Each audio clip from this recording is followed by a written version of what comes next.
Hey everyone, and welcome to Superhero Speak. I'm your host Dave, And John. and we have no idea where JD is. Wait! Someone just slid in the last possible second here. Cool. It might be because I sent him an email just before this. Maybe. Hi, Maybe. JD. Up. Did you read the email I sent you? I sent you about 10 minutes ago. I saw the email you sent about 10 minutes ago, and I thought that's hilarious. John thinks I'm going to read this before the show. I know, but while we're talking, give it a peruse. It has to do with our main topic today.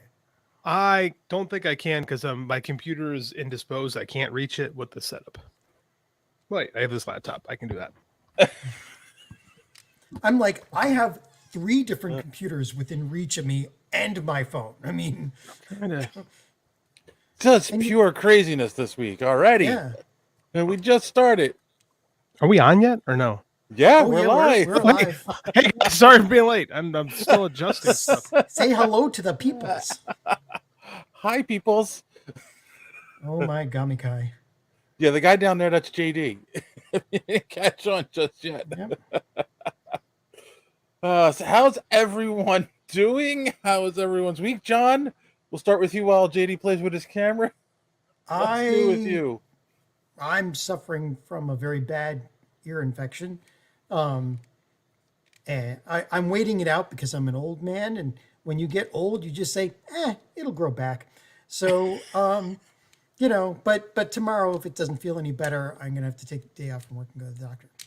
And that concludes my old man speak. Apparently a lot of, was it the One Piece live action is still blowing up. Yeah. I wouldn't doubt that we're going to get a second season. Most definitely, yeah. Because, what else does Netflix have to do these days? And the numbers are freaking insane. I haven't because heard it encompasses like 80 different countries. I haven't heard one person say a negative thing about it yet. That's the other thing. Yeah. The word of mouth is unbelievable. Like, it's just, you don't normally get, and it's from people that aren't even into anime. Like I said last week, it's good for people who aren't into anime or anything. It's a nice pirate adventure. So, it's really good. So, other than that, what else have I done? What other geekish things did I do? Kassan says the best remedy for an ear infection is ear oil. Buy it at the pharmacy. I think my ear is producing plenty of oil right now already. Oh. Yeah, not a problem with that. What else? I don't think I wrote 5,000 lines of code. That doesn't have anything to do with anything.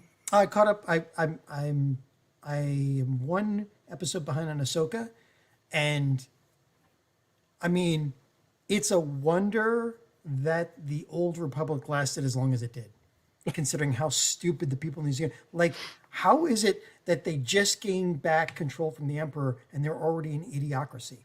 I don't understand. Like, it's and the way they treat their their war heroes is like no respect at all. Don't listen to them.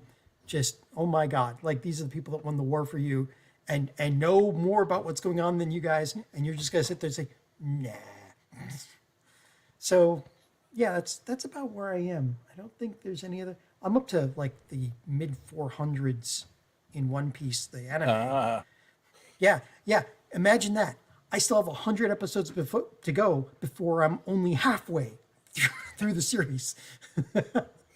Halfway so far. It's good to have goals. Yeah. So that's it for me. Not much. All right. How about you, JD? My wife made a nice dinner for us tonight, and I have celiac disease, and it was supposed to be gluten-free, and I got set up about 6:55 tonight, and I'm like, I got plenty of time. Oh my God, I have to go to the bathroom. Oh no. So I spent the last 20 minutes. I spent 25 minutes in the bathroom taking care of business, and I came out, and then I'm trying to get set up because my body just does not agree with me. And people go, that's not real, man. Gluten allergies, those aren't real. Like, you just invented that in your head. And I'm like, okay, go in my bathroom right now and take a sniff and tell me what you think. So I'm struggling at the moment. I don't know if I've mentioned this before, but scientifically speaking, they think that the blossoming of all of these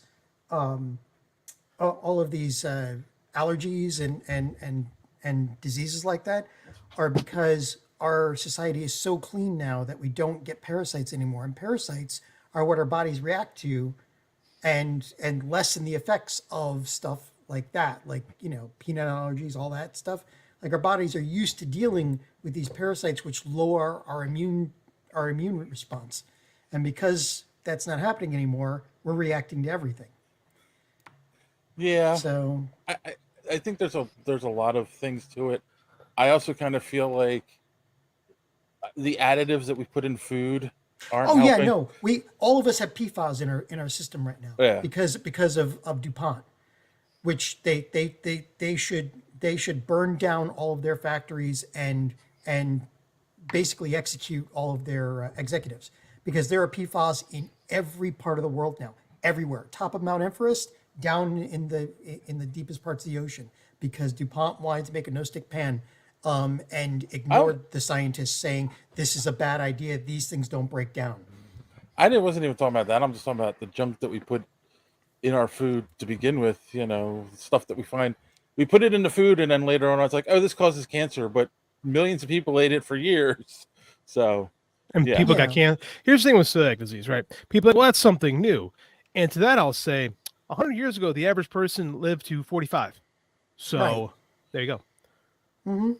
Also, I kind of feel like celiac disease has always been around. You just didn't know what it was. Right. People my mom walked around the anti-diarrhea medicines her whole life in her purse. Yeah. And she just said, "Oh, it's just something I have. Sometimes I get diarrhea." And a lot of time I didn't realize it was a thing too until I learned it was a thing. And I'm like, well, I have all these things. And I talked to a doctor. I'm like, well, what can happen to me if I just keep eating like this? And his solution was, oh, you're gonna get cancer and die. And I said, oh, well, I don't want that. So consequently, now when I get stuff, I get sick. And if you look at the chart for the amount of people that are left-handed, right? It gets to about the mid 1900s, and then it goes up, like almost straight up. And that's because up until then, kids were taught, no, you have to write with your right hand, not your left. Mm-hmm. Yeah. So it's stuff that either we hadn't diagnosed or stuff that was being suppressed.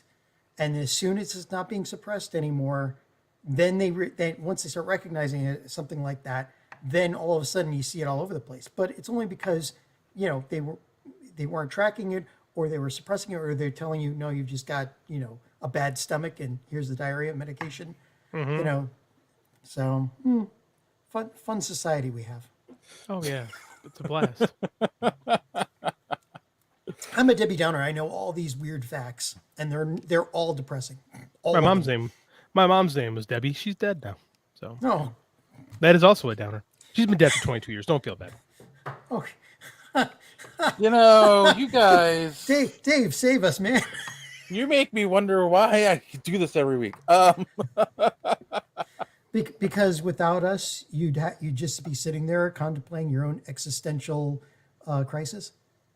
That's you. That's what you do anyway. That would be you. True. If I didn't have this to do, I'd probably be having sex with my girlfriend. No. What would I do without the ephemeralness of my life?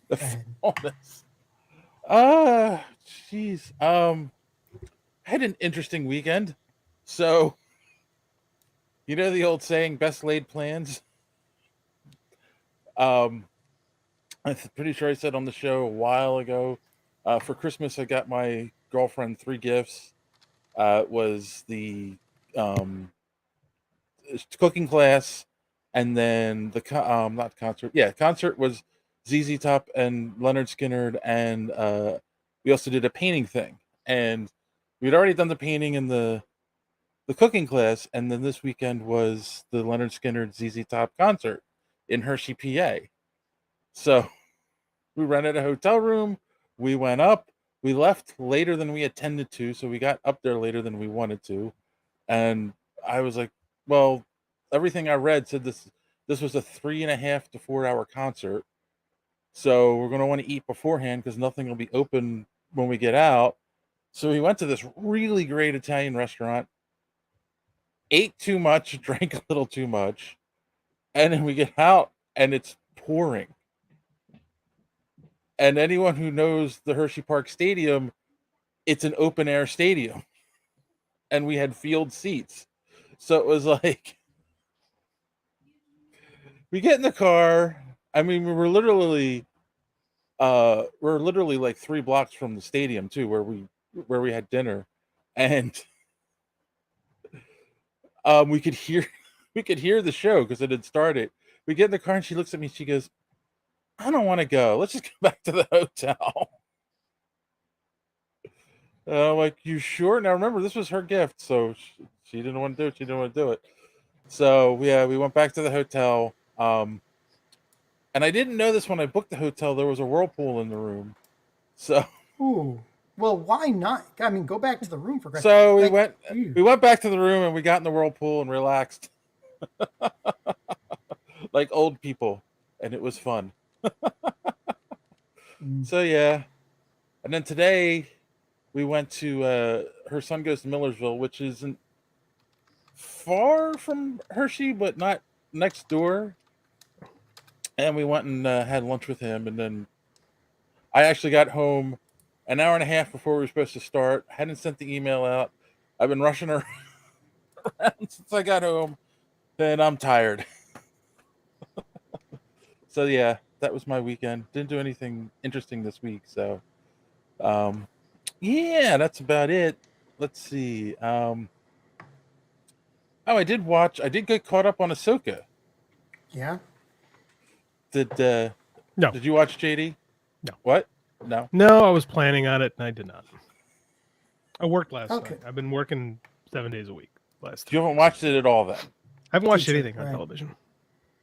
The teacher and I picked up videography jobs on the summer because we took our big kid on vacation over the summer, so we spent a lot of money and have to replenish. So no, all I do is work.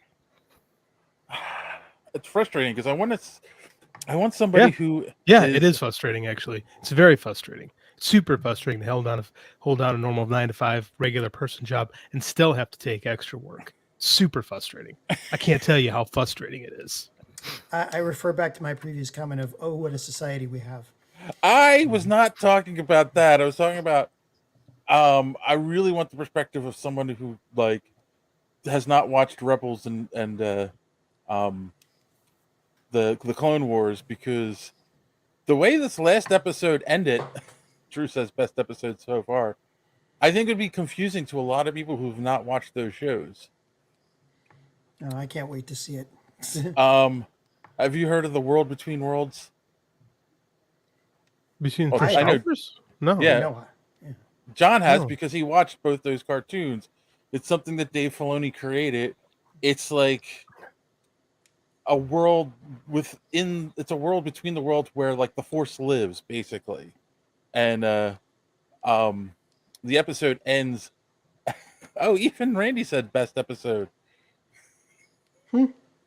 Yeah, it ends with Ahsoka in the world between worlds, and it was just like, and then there's another twist while she's in there. The big cliffhanger. I've heard about I know about the twist. So, but let's in deference to JD's wanting to see it. Go ahead, talk about it. I'm too busy trying to figure out why I look like crap because I've got another monitor up, and I'm all looking awful. So I'm going to figure that out, which has nothing to do with my camera. This is more to do with internet. So I'm a fucking mess tonight. Continue. Kassan says I haven't, but after I heard the explanation, I'm frustrated. It's like introducing a loophole that undercuts actual stakes. I don't know. It's What a twist! And Drew says I get it.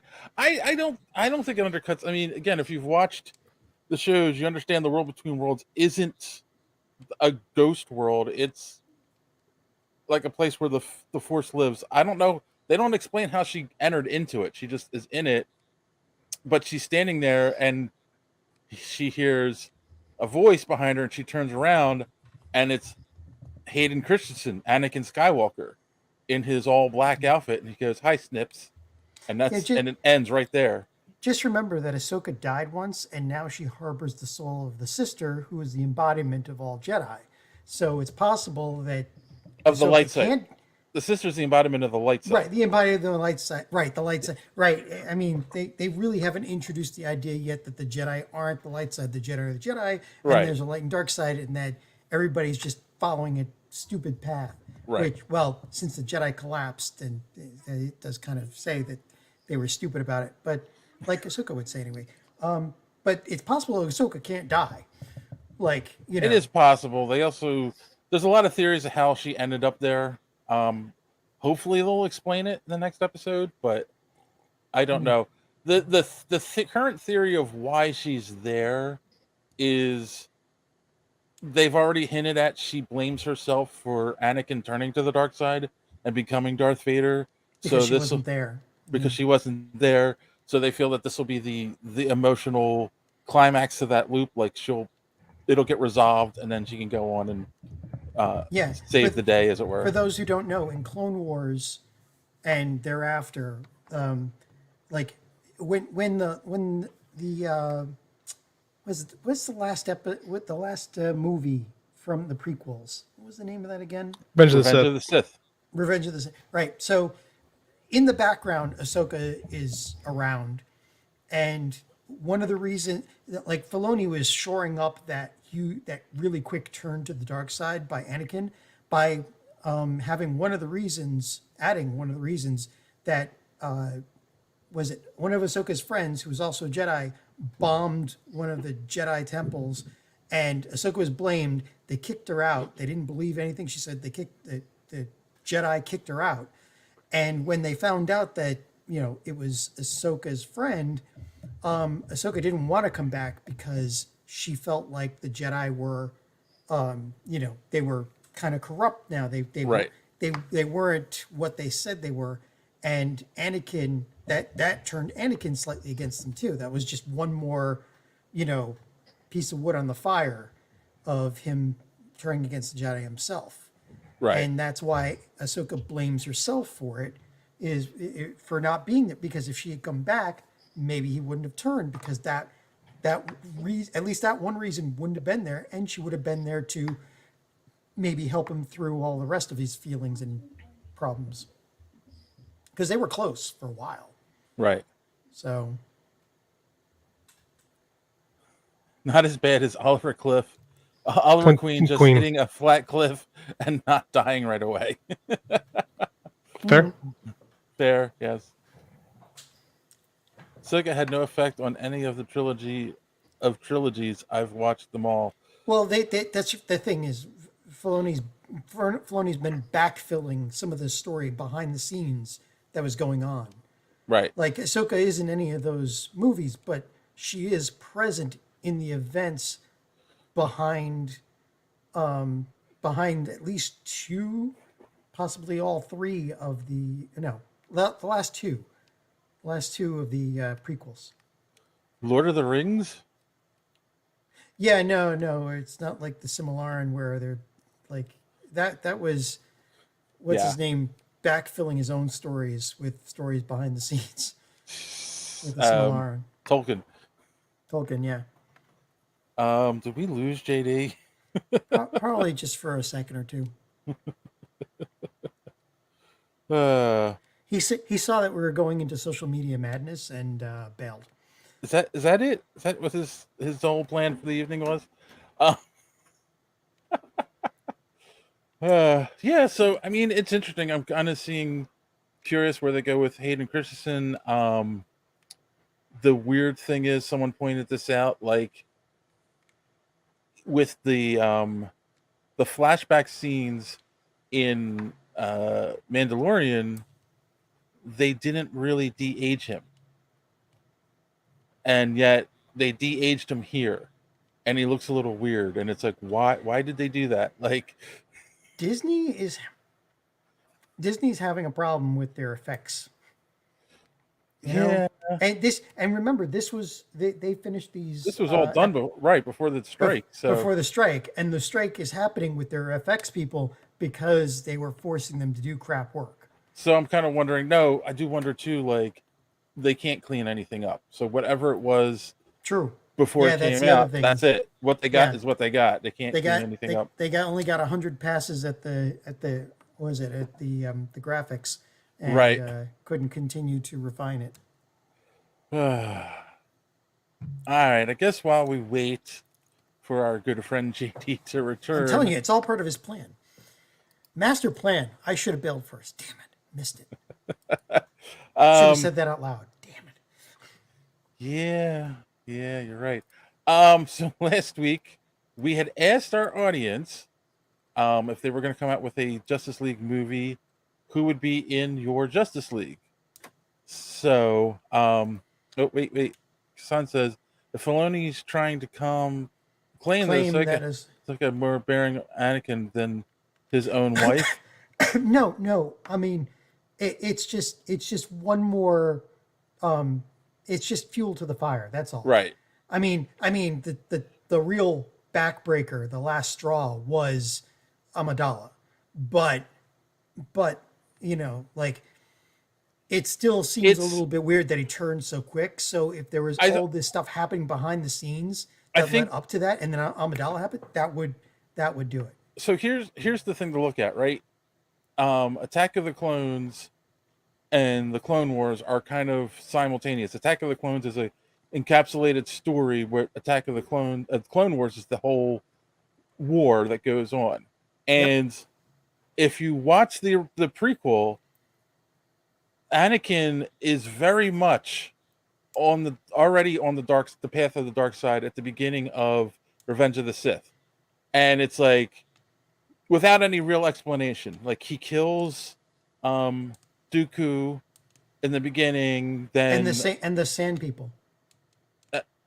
Was that in Sith or Attack of the Clones? I think that was in Attack of the Clones. Like he went back to find his mom, and yeah, and so, but like that's the whole thing. Like, it's not just that. Like, he's so committed to like going down the path of the dark side without a lot of like too much, just a little bit of prodding from the Emperor. You know, it's too fast, I think. Well, yeah, and that's the thing, though. If all this stuff was, I mean, it's three things that put him over the edge. It was Amidala, it was the Jedi Order, and how they treated Ahsoka, and Sand. Sand was the big one, but it was definitely Amidala that tipped him over the edge last. And then Ahsoka in the background was just fuel to the fire. Yeah, nobody likes Sand. So as I was saying, and it's just gritty. Last week we had asked our audience who would be in their Justice League. This week I asked who would be in their Legion of Doom, who would be their villains they would have go against the Justice League. So over on TikTok, we'll start with Mr. R. Savage said Deathstroke, Black Manta, Bane, Cersei, and Star Sapphire. Star Sapphire is a good one. Yes. Uh-oh. I did not mean to do that. Then we had So Wizard Podcast say Snowflame. Biggie said Hawk and Animal. And 8-Bit Ray. Oh, yeah, you just came back in. So the question that we posed to the audience this week is who would be in your Legion of Doom? Oh, someone said Hawk. Someone said Hawk and Animal. That's great. Yes. Animal? I don't know why a Muppet would like be in the Legion of Doom. Hawk and Animal were the Road Warriors, the Legion of Doom of professional wrestling. Oh. Yes. I was thinking Hawk and Dove or Hawk. Well, Hawk. I actually, you know what? Animal from Muppet Show definitely would be Legion of Doom. Okay, so hold on. I'll repeat what I said so far for JD.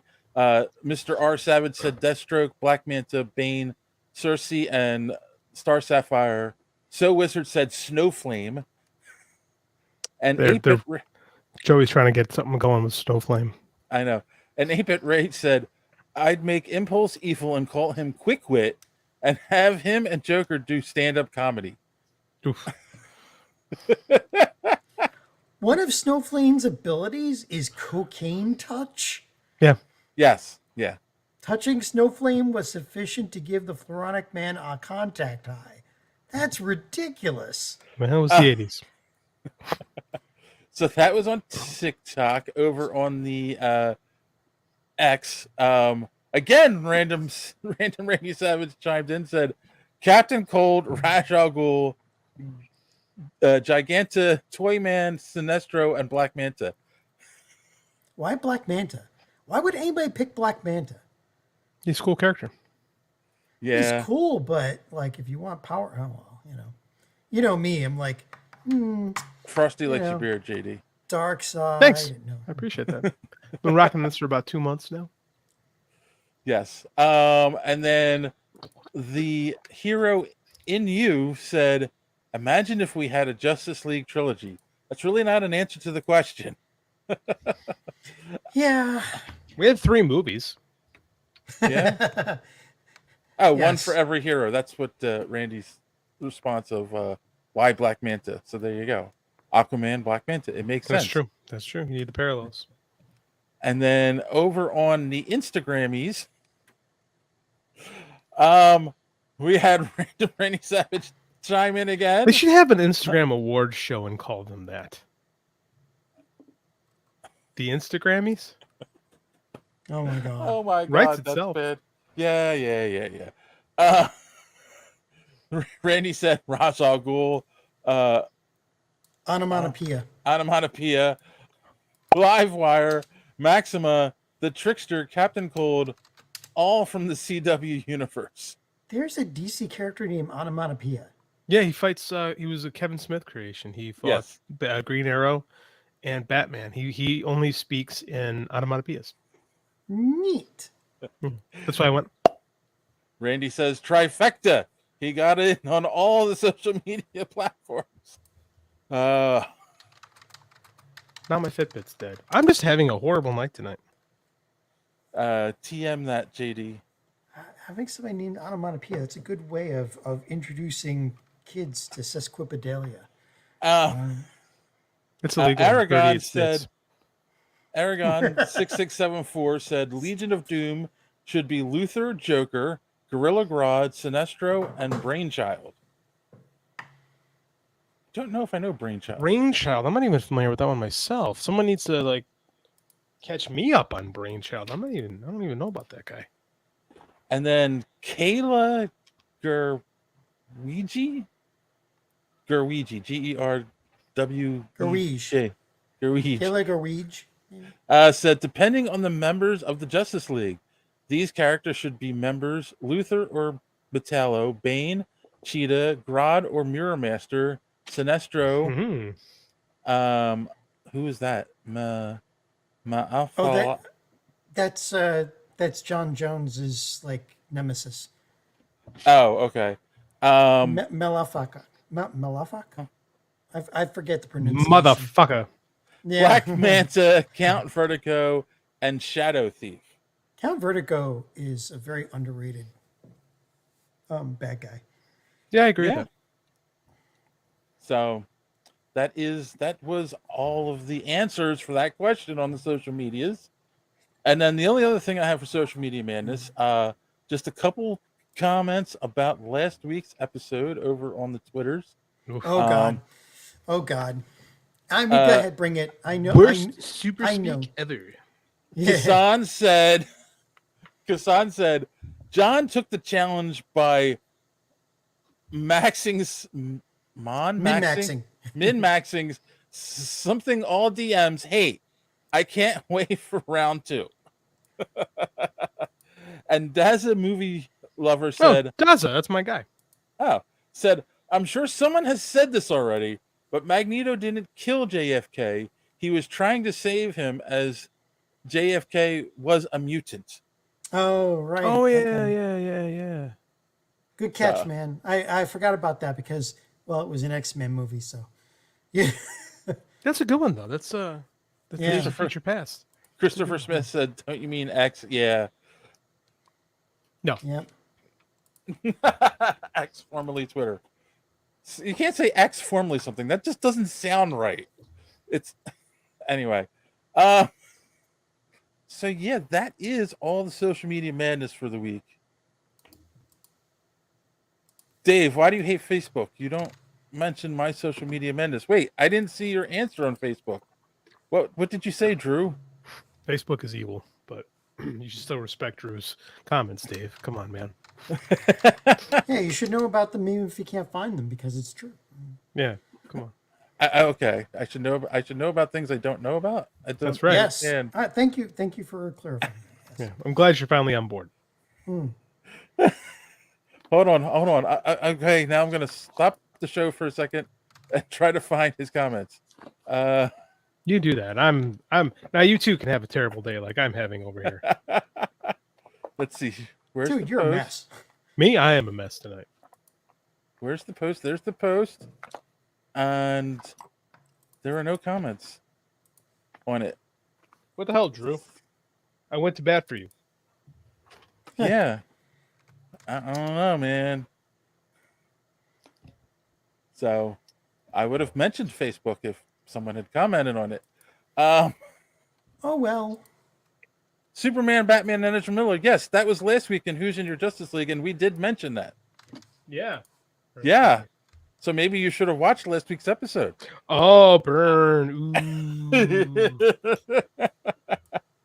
All right. Well, if you want to know, you can follow along with us on social media and be part of social media madness. Here's our good friend Don to tell you more. Enjoying the show? Do you want to be part of social media madness? Well, go ahead and head on over to superheroespeak.com. You'll find all the links you need, episodes of the show, comic reviews by Chris, and other articles. We're posting stuff on there all the time. And while you're there, you can also check out the rest of the Geek World All-Stars podcast network. Include great shows like the Pop Prison Power podcast, Colt 45, baby, So Wizard podcast, Fans on Patrol, the Gorilla Brain podcast, and of course, Superhero Speak. Hashtag GW All-Stars, and you're not going to be disappointed. So, make sure that you are commenting on our Twitter articles. Could be a poignant comment, could be a stupid one. Either way, gives you a chance for Dave to possibly mispronounce your Twitter handle. All right, well, I've rambled on enough. Let's head back to Dave and the gents on Superhero Speak. Is that you there in the comments there, JD? I am. Yeah, I am that James Oliva. Oh, okay. Just making sure. The one screaming, fuck! Yeah, that was me. Good. Good, Thanks yes, for that, yes. Don. And you know what? While you're here, I miss Don. we all miss Don. If you haven't done so yet, hit that subscribe button. Click that bell for notifications so you won't miss us when we go live on Sunday nights. And you know, please hit the like button and comment. It really helps with the algorithm. Frosty's laughing at your frustration there, JD. I appreciate it. All right. On that note, we're going to take a quick commercial break. I haven't watched this one yet either. We'll be right back with the news. Some podcasts are like this. I think someone put it lightly and quite cleverly. It's like girls aren't like lesbians aren't turned off by dicks. They're turned off of what's behind them. And I was like, yo, fuck yeah. What's behind a dick? A butt? The man. Oh.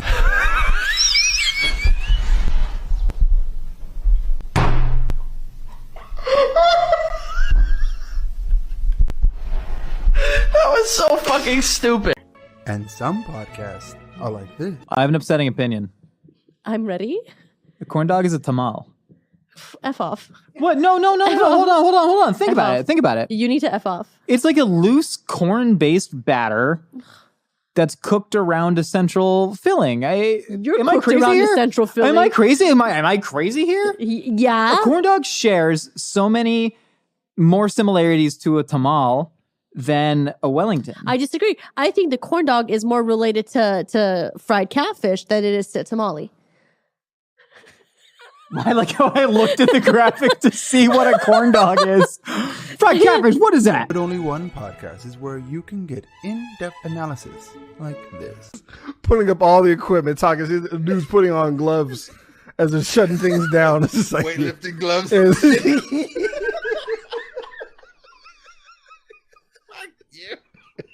You thought you were gonna come out on top, huh, Steve? Yeah. Hmm? Now he beat you. No. Fucking bait. Now we. I don't care who you were before you beat the record. The machine is ours. Your wife, your children, they're ours. Now we beat you. Destroying this cabinet with no survivors.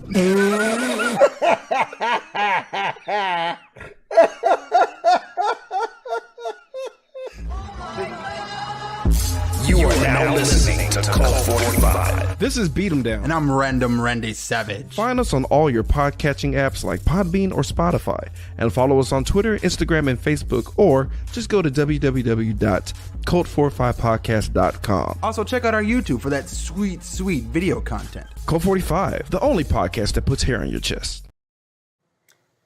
Those people are probing the meaning of life, man. I don't know why we laugh at them. They're probing something. Randy, you've done it again. You have found the dumbest motherfuckers on the internet and managed to bring them to our show. For that, I thank you. But I also have to sit there and say, why?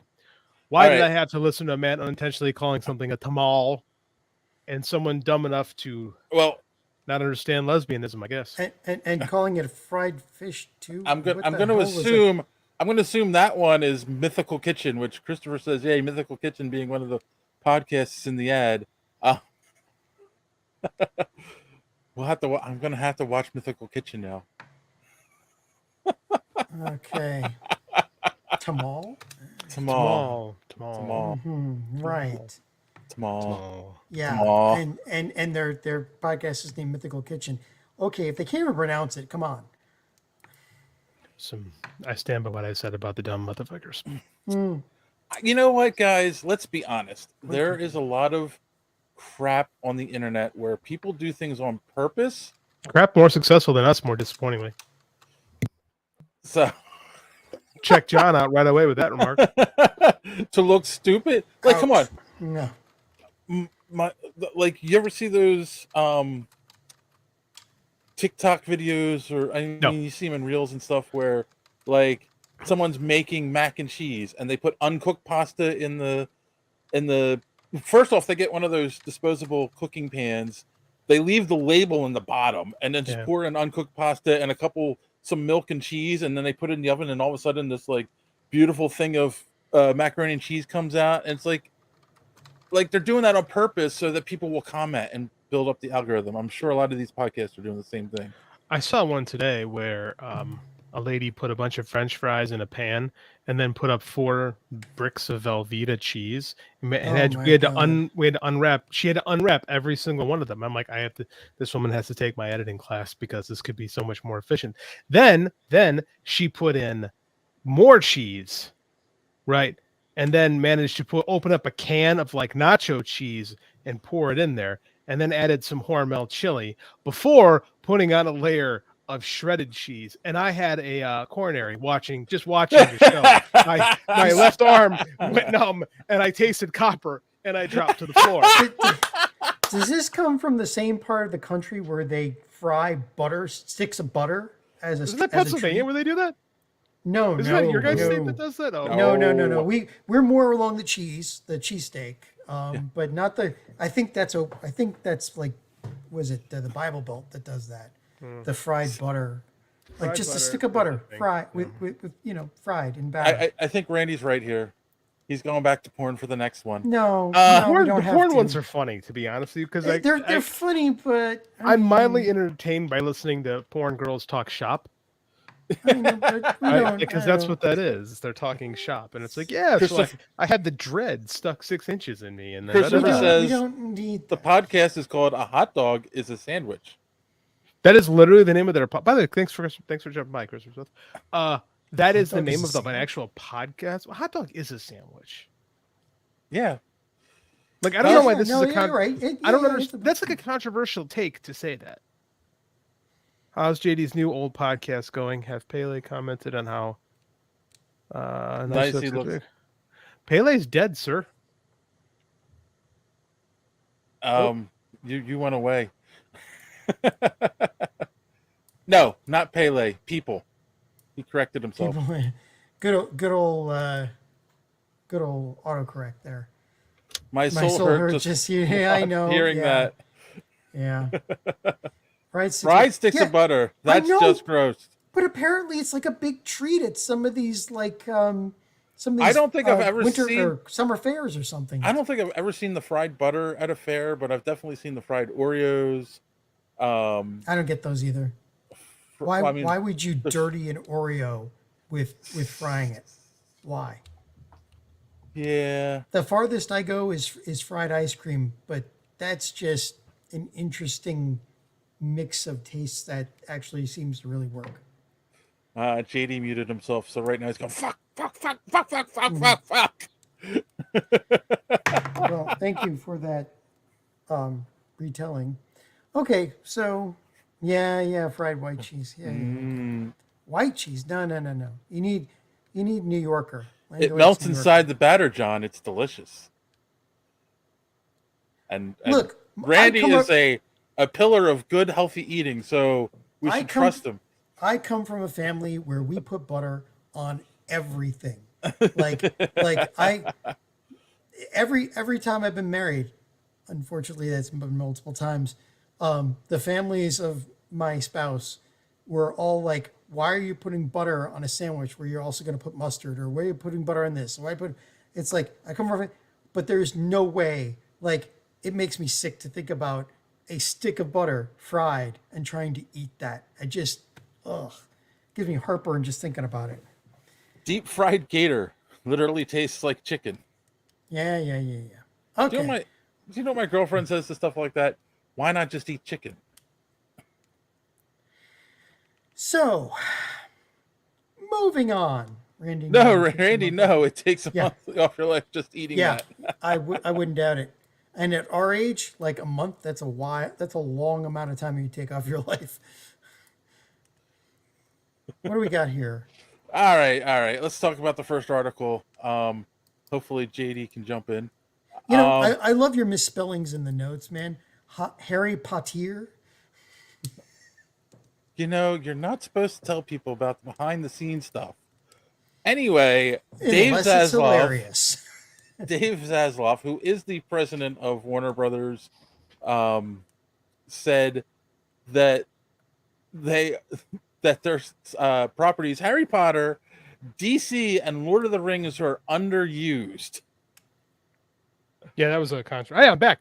What? I mean, not to you being back. I'm glad you're back. But what? Let's be real. He doesn't think about these things like a normal person. He thinks about them like an evil CEO. True. So, if they're not making him money, they're being underused. Correct. That's exactly, and which maybe he's not wrong with that idea about if you're not making a lot of money, you're being underused, because like DC stuff has not been working. We can argue that, right? It hasn't. Yeah. I would say it's being used too much, right? Especially for rebooting. 4 films in less than a year that all underperform is not a good thing. No. Well, and Harry Potter hasn't done very well either. I mean, yeah, but that's not really Harry. From my wife, who's a Harry Potter fan. Fantastic Beasts is not Harry Potter. True, very true. Meanwhile, Lord of the Rings, Amazon was using it just fine, which I'm sure might get their goat. Wait a minute, but was that a good series though? What was the name of the series? Don liked it. The Rings of Power. Remember Don? Yeah, it was a Don and Ray were arguing over whether or not it was good. Don was like super pro, and Ray was like, no, terrible. I don't know. I never watched. It hooked me in with the first episode and then lost me very quick. It got boring very quickly. So I thought like the big problem was that everybody guessed which one was the bad guy right off the bat. Frosty liked it. It was fun. It was either quote unquote fun or agonizing watching everybody either try to figure out or be duped by the guy. Like it was just like That's what I heard anyway. I haven't watched it myself. So one of my issues with it was like there was too much going on. If it was a straightforward like, here's how Sauron got into power and became the king, and then made the rings, like that might be interesting, like a prequel of like how that all came to be. But this was like there was just too much going on, and it just I don't know, and no characters you care about either. I just recorded an episode of the podcast with my cousin. I'm guiding him through the Harry Potter movies. Yeah. My wife's doing that with our kid, just minus the podcast part. Kassan said Lord of the Rings Shadow of War movie would effing rock. Would it though? I mean, it's a video game. Like, video game shows and movies don't usually do well. Yeah, and again, like, how much do you want to add onto this that doesn't come from Tolkien himself? If you're like, David Zaslav, lots. True. Drew said Marvel makes Disney like $1 billion profit every year from 4 movies. What was the last Potter movie that had 2 in the last 10 years? We had 2 in the last 10 years. Right. Well, they had I think we had 3 Fantastic Beasts movies, but nobody likes them. Oh, now Dave's having problems. Sorry, my battery's dying. Dude, So- this is like technical issues here. I know I'm the only one who's not, but I made sure of that. Yeah, no. How much, like with Harry Potter, unless you get it from the author, and a lot of people are kind of iffy on her now. Super iffy. I mean, how much more? Like there's only so much you can mine that for. I agree. You know, and the more you try to mine it with stuff that isn't canon, like prequels and I mean, all the these idea sequels and everything, that the more you pollute it, and you know, like how much of Harry Potter world do you want to get rid of? Star Wars says hi. Yeah, I know, right? Yeah. Yeah, that's true. But then there wasn't. I mean, there was. They have a rich history they can pull from. How much more can you pull from Harry Potter unless you get a good writer involved? And they don't have a good writer involved. They had several good writers involved with the extended universe for Star Wars. A lot of really good ones. I'm not arguing that point, and I'm just saying, like, what if Ms. Rowling allowed like other people to tackle her stuff? Like, I'm sure there's someone that's got like a Muggle story somewhere. I've heard that there are authors that do that. That let's say, here's my world. Go ahead and write something. I get final say on some of it, but otherwise, go to town, make a new character or something. Yeah, but that's the thing. That you're not thinking about like David Zaslav. You don't want a new character. Right, you want the old character that makes a lot of money. And it's hard. It's hard to launch a new property. That's why we're in the situation that we're in. Yeah. Being underutilized doesn't mean it has to be good. Yeah, exactly. Oh, 100%. David Zaslav don't care if it's good. Like, they don't. That's the thing, is these executives make movies the way they are, and then when they become the exact things that they want them to be, they get mad because, like, why didn't you make this good? Well, right. You're an idiot. Like, yeah, I hate executives. They're the worst people in the world, and that's why we have to make sure they make lots of money so that they all have these great lives and take lots of copious drugs and have massive heart attacks at 45 and die. It's exactly like Pitch Meeting, the Pitch Meeting on YouTube, where they always go like, and then Indiana Jones comes out and the executive's like, hey, that's a guy I know, and that's like, that'll make me money, and that's the whole point. Yeah. Yep. Hassan said, what video game content is the new IP farm? Last of Us, Mario, God of War coming. I don't know. Last of Us is a huge hit. Yeah, but like look at Diablo 4 and like a few of the other titles that come out lately. Like, it is literally they're mining that stuff just like any IP in the movies or anything like that. That's what he said, IP farm. He's right. Right, but that's and it's horrible. Diablo 4 sucked. It sucks. No, most everything sucks. Like, right? Most movies that come out are terrible. Most TV shows are awful. Yeah, most books are bad. Like, everything sucks. I also kind of feel like video game IP is tough because there's an element more so to video games than there are to movies and TV shows where like in between people will fill in the stories in their head, but in the video game, you're a lot of times you're in control. You control what the character does, where they go, and like so when you're watching a movie and it's like I wouldn't have made that choice. You know, I think that's what happens with video game movies. Like why a lot of people get disappointed in them. That what you just described is a problem. There is a lot of anime out there that is based on the on mobile games, and the problem that you just described is the problem with the plots. Because if you're the main character, how do you make an anime where you're the main character and make the decisions? Yeah, That an anime that's actually good, and they haven't been, they not historically. I got no answers. Randy says, I know, right? Like, we need a boys' style Harry Potter property. Call it Hufflepuffs, and it's just bad wizards in high school. You know, if you're into Harry Potter a lot, there is there's an anime called, I think, what is it called? Mashal? Yeah, Mashal, Magic and Muscles. MASHLE. Magic and Muscles, Mashal. Look that up. It is almost a carbon copy of Harry Potter, except the main character is One Punch Man. He has no magical power. He's just so strong that he makes everybody think he has okay. magic. I just aside. I mean, that's just like, I mean, when you think about it, like Harry Potter launched these this Academy book wave that's going on in publishing right now, where like there's a million young adult stuff. That's Academy books. Like every kid goes to, there's always these books about this kid goes to a boarding school where everyone is vampires or superheroes or nanotech monsters. Yep. Like it's a big thing. It's a big trope. And I see like that's, and a lot of that is because of Harry Potter. Yeah. So I get why people are going, well, they're making money off this. We want to make money. It's ours. We own it. The problem is like J.K. Rowling would rather sit and fight with people on Twitter all day than write a book. Oh, Adams. The Adams movie. I also kind of think Wednesday. That was an Academy thing too. Yeah, Academy, right. Yeah, exactly. I also kind of feel like that's part of the problem as well. Like she's already made her money off of the books and the movies. Yep. Like she doesn't need to make any more Harry Potter.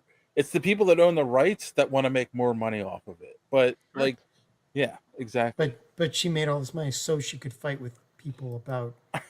No, she didn't make it so she could fight with people. It's one of the benefits of having all this money. It allows you to fight with trans people. It allows you to fight with trans people. All right, for no reason. For no reason.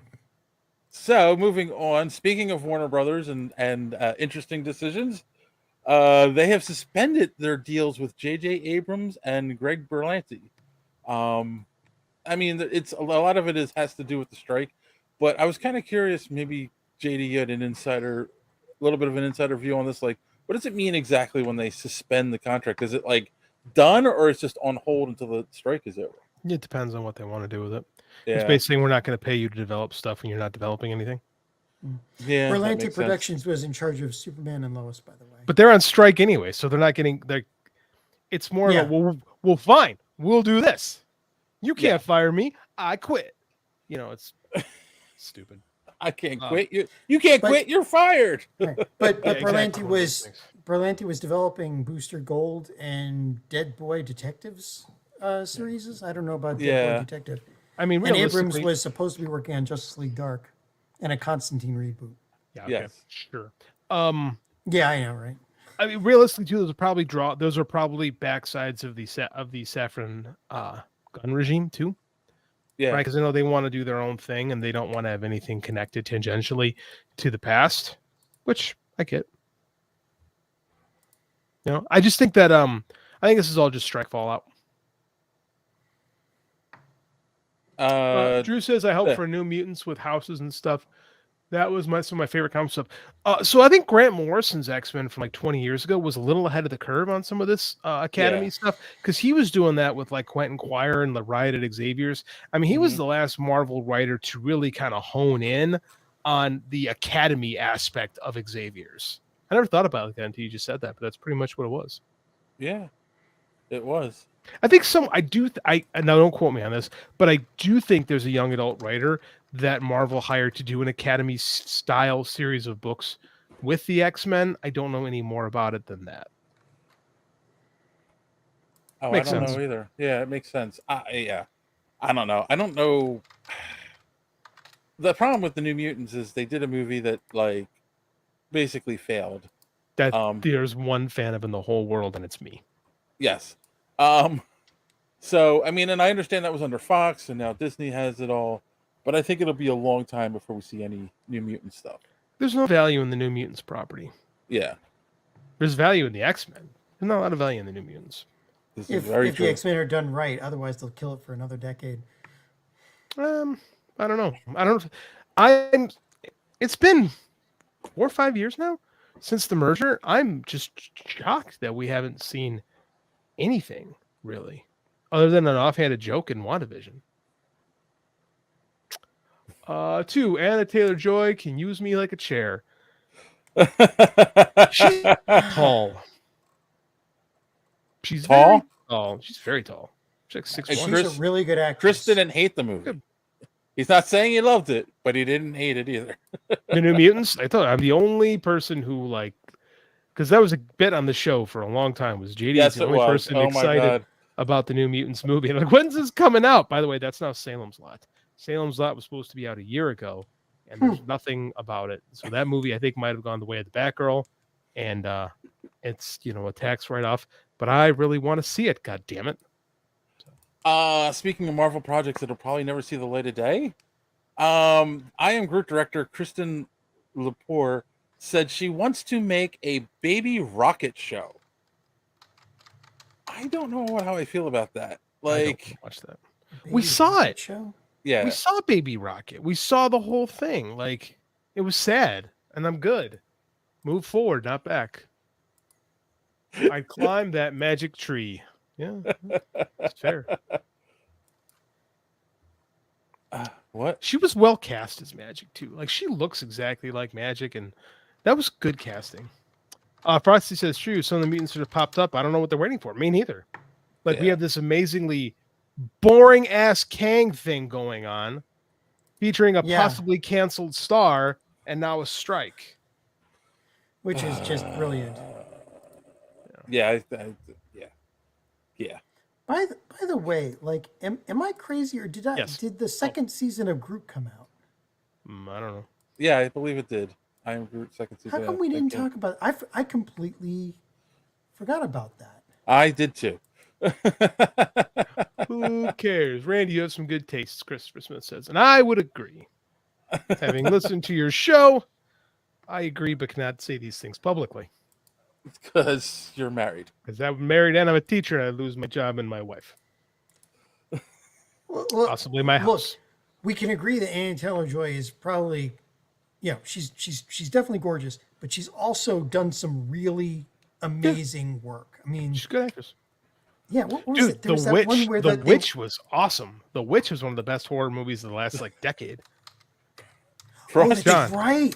That's Frosty's right. like, John, you're not crazy. You're a sociopath. Frosty, you spelled "you're" wrong. Yes, that's right. A little bit. The Menu. She did The Menu, and that was good too. Yeah, she's very talented. The Queen's Gambit was something everybody was in love with like a year or so ago. Oh, and she was great in that too. Yeah, she's very talented. She's very talented. She's also like 6'2". Yeah, Kassan said she was amazing in The Menu. So 6'2". Like 6'3". Oh my God. Yeah. By the end of the show, she'll be 6'7". She was in Dark Crystal. Did you hear she's actually 6'10"? She was in Dark Crystal? How was that possible? I mean, we made like 10 years before she was born. No, Age of Resistance, the series. Oh, I never saw that. Was that any good? It was pretty interesting. I don't know. Like, I missed it. I watched it. It was good. It was worth one watch. I don't think I'd go back again, but it was definitely worth a watch if you're into the Dark Crystal mythology. I'm always debating showing. I always think of because we do movie nights, right, with the kid, and I'm always like, oh, let's show him this, let's show him that. And I show him a lot of 80s stuff. Like, and he loved Neverending Story. He cried when we watched E.T. Loves the Monster Squad. And the Dark Crystal, I wasn't a huge Dark Crystal fan as a kid, and I don't remember disliking it. I just don't remember actively liking it. So I've kind of not hit that one, and it makes me kind of go, I wonder if I should show him that one, because I did that with Return to Oz and went, I shouldn't have done this, Yeah. Christmas Bus is watching it on my day off. Yeah. All right. Well, that was all the news I had for this week, guys. Slow news this week. Yeah, that happens when you have a strike. Yeah, I know. No exciting news coming out. We're like 4 All months right. in. We're like 4 months in, and these dickheads still can't get people to come to the table and fix this shit. These greedy motherfuckers. Like, what the fuck? Can we get this stuff on the road? Can we just pay people what they're worth and stop being a goddamn whore? David Zaslav, you piece of shit. According to A1 Pictures, you can do that. if you care about your fucking craft. Bob Iger. Yeah. Whatever dickhead's running Netflix that I don't know his name. You know, the funny thing is, in the next year, the only movies that are going to be out are the ones made by like places like A1 Productions that are, paying the actors what they're worth. So that should be, good for them at least. Maybe they'll have to release all these movies that have been sitting in a shelf and taking up its tax write-offs. Like maybe we'll see Batgirl. Maybe we'll see Salem's Lot. Hassan says, I can't see because. And another piece of news: Warner Brothers will continue to animate Justice League movies. I loved that. Yeah, I'm okay with that too. Their animation department is, pretty good. So They've always had animation over Marvel, which ironically enough, Marvel Studios was launched as an animation place. Yeah. Thank you, Christopher. I will continue to preach. What fuckers that are sitting there not writing checks when they should be writing checks? Greedy bastards. All right. Well, let's take a quick commercial break, and we'll get back to what do we got? What do we got, Dave? I'm curious. What have you got on the? What do you got? What commercial? You always have interesting commercials. Oh well, this isn't what do we interesting. Got? Oh, yeah. All right. We'll be right back. Long before I was born, he came as the spearhead of an alien invasion. This world will fall, like all the others. We have families. Why does everyone keep telling me that? There are enemies coming from far away. I need warriors. Dressed like a bat. You really are out of your mind. I'm not the one who brought a pitchfork.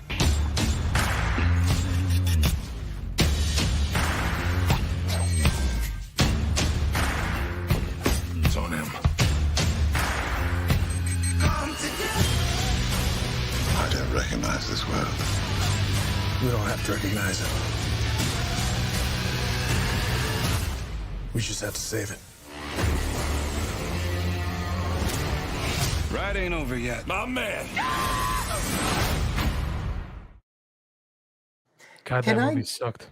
Can I just say that at $18 million an episode for 8 episodes, the One Piece live action makes you care more about the characters in the first 5 seconds than that entire movie did for any one of those characters or any of the DC movie. Because they're not characters to them. But they're not characters. They're properties. Yes. Right? Yeah. They don't view them as characters. They view them as properties. What? Randy's right. I could have used the CW trailer for Crisis instead of rehashing. But here's the thing. He's right. I was away for most of the weekend, and the majority of prep that I did for this episode was drink half a bottle of rum. Beer? So that's more than I got. I'm behind now. I tend to get Static Shock when I get nostalgic. Oh, okay. Oh yeah, no, Static Shock is still one of the best. Like I can't wait for them to do a live action Static Shock. They should have done that a decade ago. Yeah. But... Oh, it's when the girlfriend in the room. Hey, look. Hold on. This is what I've been drinking. Yeah, straight from the bottle too. Very nice. That's what's been in the cup. I'm soft. I'm sitting here drinking electrolyte water, and you guys got like alcohol. No, well, because of how it went last week, I figured alcohol can only help at this point. This is true. I don't expect this week to be much better. No, I don't. I don't fucking either. I don't know what's going to happen here. So last week we attempted to do this idea from Kassan. Me versus John. I pick the heroes. He picks the villains. JD as the game master who doesn't know how to play these games. So I don't know how to play these games either. Well, I mean, this is. I still don't know how this is actually going to work, but we're going to give it a go. I'm going to give it an honest try this time, Kazan. I'm going to wipe out the universe. That was last week's episode. Yeah, I'm going to destroy the planet. I stand by fingers and you die. There you go. Yeah, that was what my go. Okay, JD. By the way, my email. Read my email, please. All right. It has to do with this. All right. So to make this, I'm doing it right now. So to make this better, which now I'm a little curious. Now I'm nervous because John is sending private emails to JD that I don't know. Oh, you didn't get this. Oh, no. This is if we're gonna run this like Dungeon Master stuff, then then there are going to be asides. I'll mute JD while he reads, so I don't accidentally hear anything. So what we decided to make this a little more better is JD picked the lineups beforehand, sent them to us, and this way John doesn't just pick the most powerful villains in DC and go, okay, I snapped the fingers and you're all dead.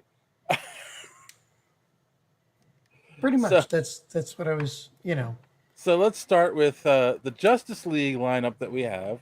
Well, yeah, go ahead. Is Superman, Batman, Flash, Wonder Woman, and Blue Beetle. So that was the curveball I think JD threw at me. I figured I'd give you a young, relatable hero to get the kids involved. Young, relatable? You didn't say, you just said Blue Beetle. You did not say which Blue Beetle. Jaime Reyes. Yeah, I assumed Jaime Reyes. Yeah, that's what I assumed. Ted Cord, so I don't know, man. Fucking Ted Cord. Why would you assume Ted Cord? Yeah, why would Ted Cord? Interesting email, John. Very interesting email. John, when a DM becomes a player, all shit breaks loose. Right, but it's not the DM that's the player there, Kasan. It's like sometimes you want to do something that in game the other players shouldn't know, and this is how you do it. You do it with the sides. So there were some things. Are we good, JD? I have no idea. Sure. I mean, I like it. I mean, what you said is intriguing and interesting. All right, it's not legal in 36 states, and I don't approve of your use of pork products, but I think it will be acceptable. Okay. All right, John. Who is in your Legion of Doom? So in the email, we should have gotten pictures up. We should, because with StreamYard, we could actually have done that. Like put the lineup up of like the characters. I didn't think of that till just now. True. Okay, so in my corner, I've been given. Drink to that. So in response to Dave's, gods of Superman, Flash, Wonder Woman, and Blue Beetle, I have Lex Luthor, Bane, Mirror Master, Killer Frost, and Braniac. Gave you Braniac. Yeah, I know that gives me Bane is the interesting one. I gave you Mirror Master, for God's sakes. Yeah, I know. I gave you powerful villains. Yeah. Mm-hmm.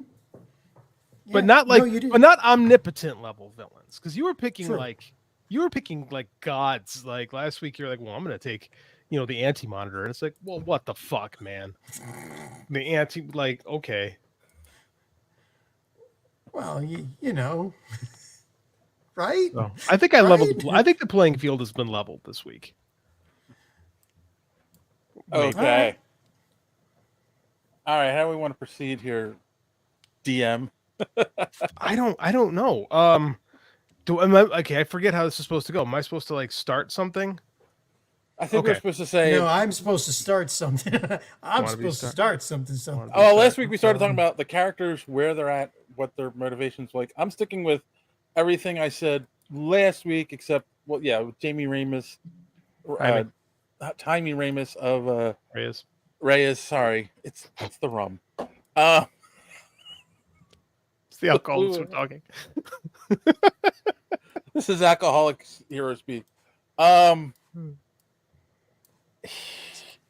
know what? I feel like I don't know a lot about Jaime from the comics. I can only go with what I know about him from the movie that I just saw. I like the story. I think that works as a jumping off point, actually, for Justice League, a new DCU, as it were. So yeah, like young kid just wants to take care of his family, gets messed up with this beetle and becomes a hero. And he's the only one in his family that won't kill. This is true.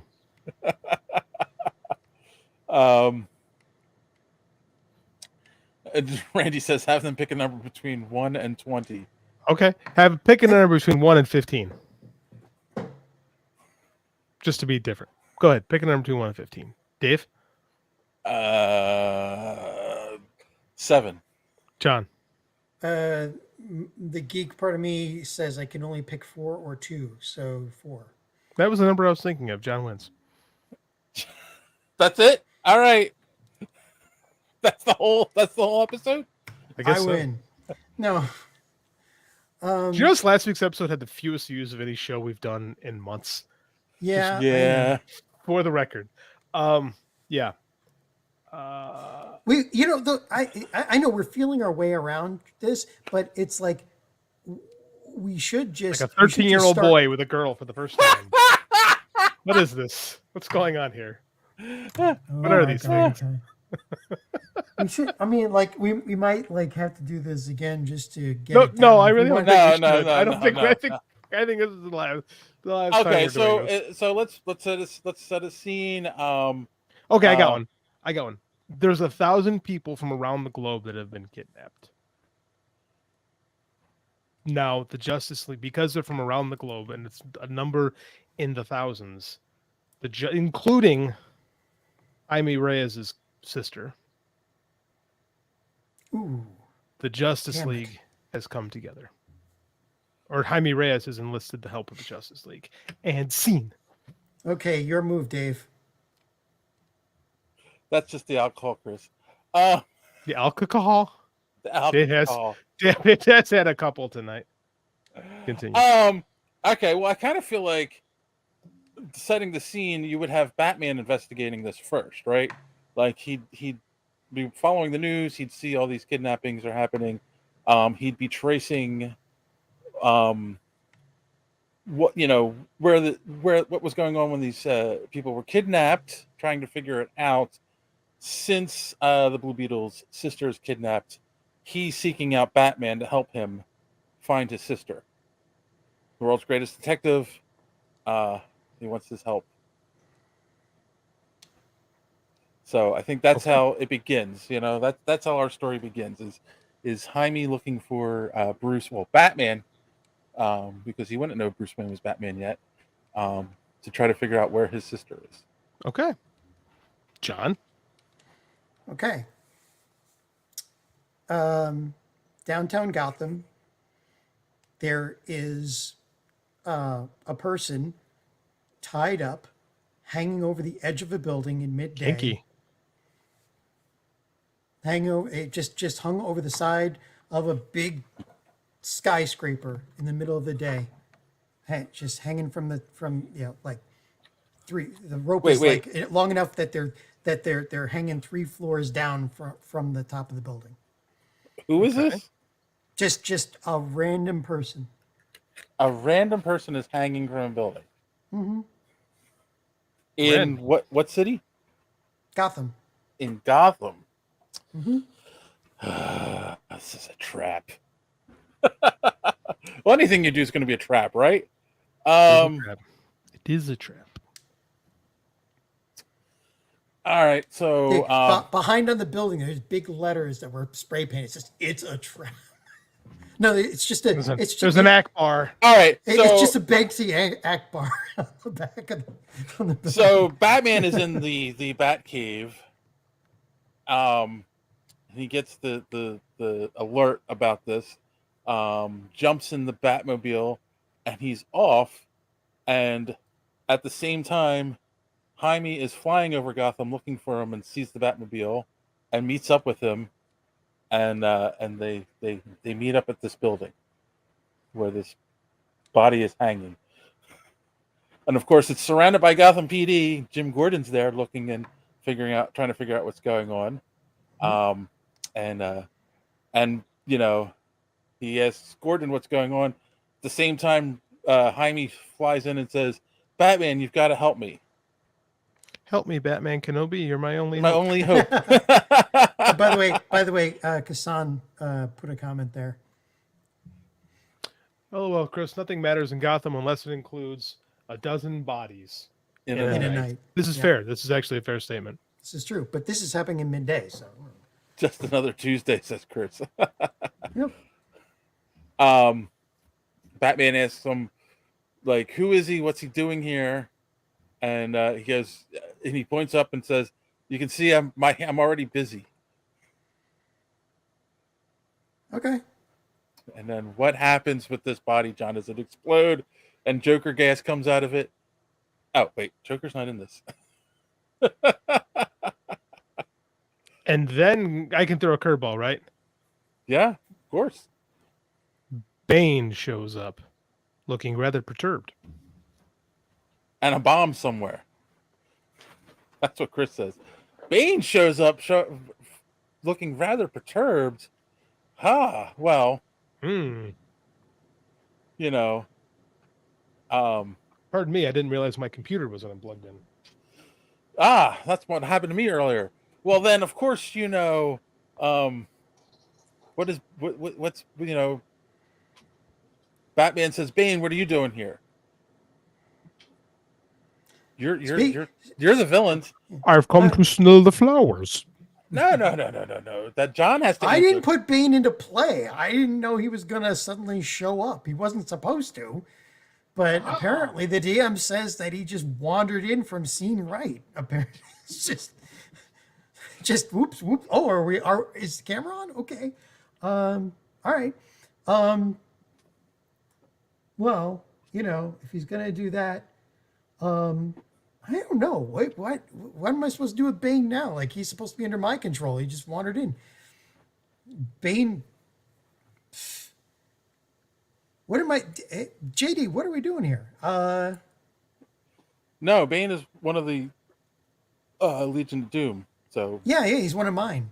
Yeah, Kassan said he's an NPC. It's like, but no, that's the curveball. That's the more I think about the premise of what we're doing, the more it interests me. I just think we need to lay some more ground rules, and I think we'd get a really good thing going here. But Bane walks in. I don't know how we shouldn't control characters like that. But I don't know what I'm doing. I'm just throwing shit at the window. Clearly, I just turned off my whole freaking computer, as you can tell. All right, Bane walked in. I don't know. He goes and hides. What? I mean, why did Bane walk in? You got to give me a reason for him to walk in. All right, well, Batman attacks Bane. Oh, for crying out loud. Bane is laying the ground rules on what has happened.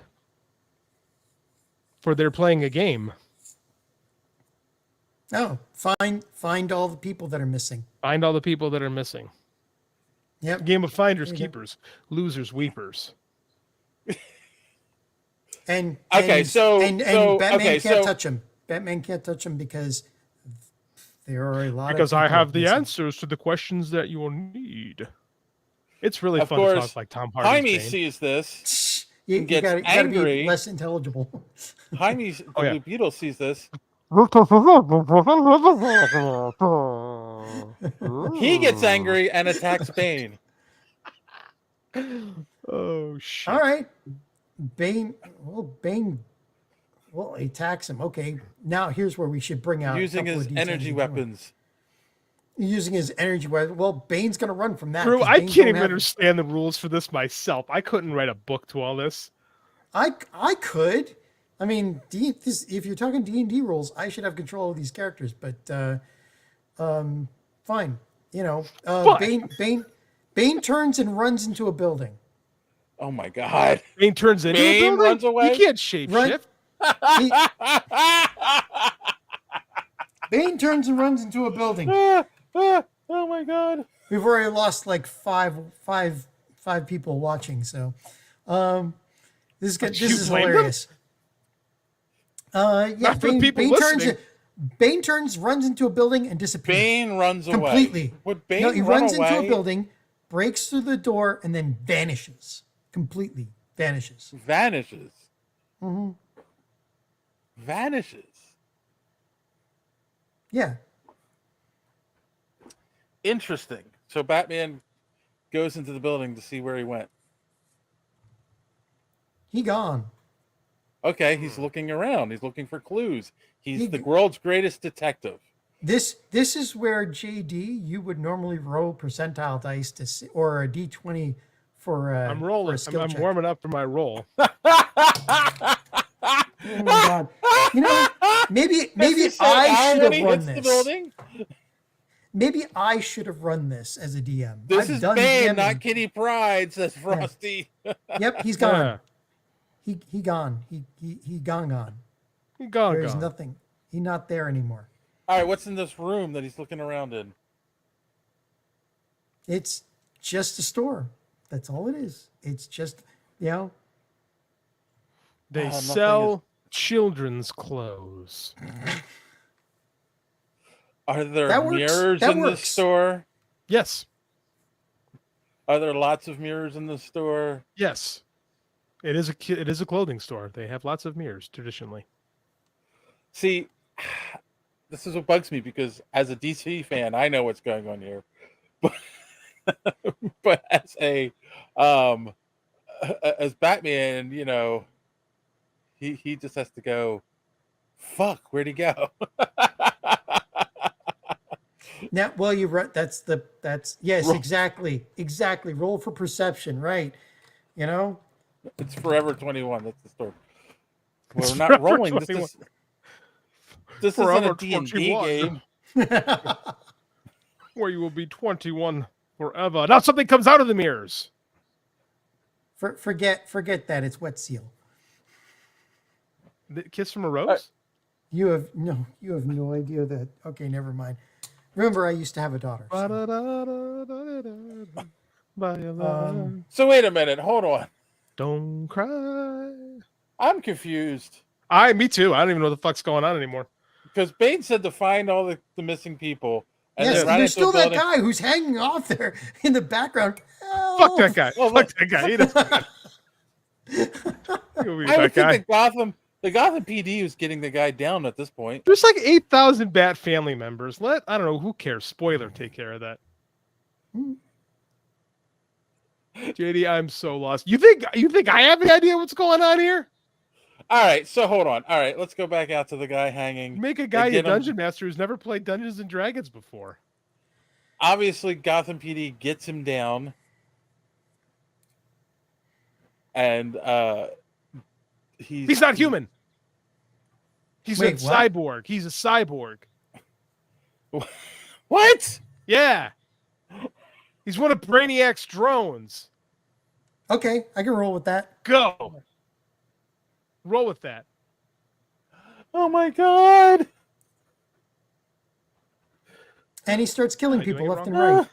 right. Yeah, he's killing people with his robot powers. It's like a Terminator 2 knockoff because that's what Brainiac was in that era. Pretty much. Actually, I think Brainiac, Oh my God. came before Terminator movies. Regardless. There's Randy just goes, guts okay, I'm flying everywhere. interested.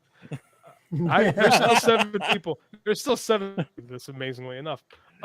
Wait, hold on. What the fuck just happened? Hey, the longer you talk, the more people are being eviscerated. People right are now. dying, Dave.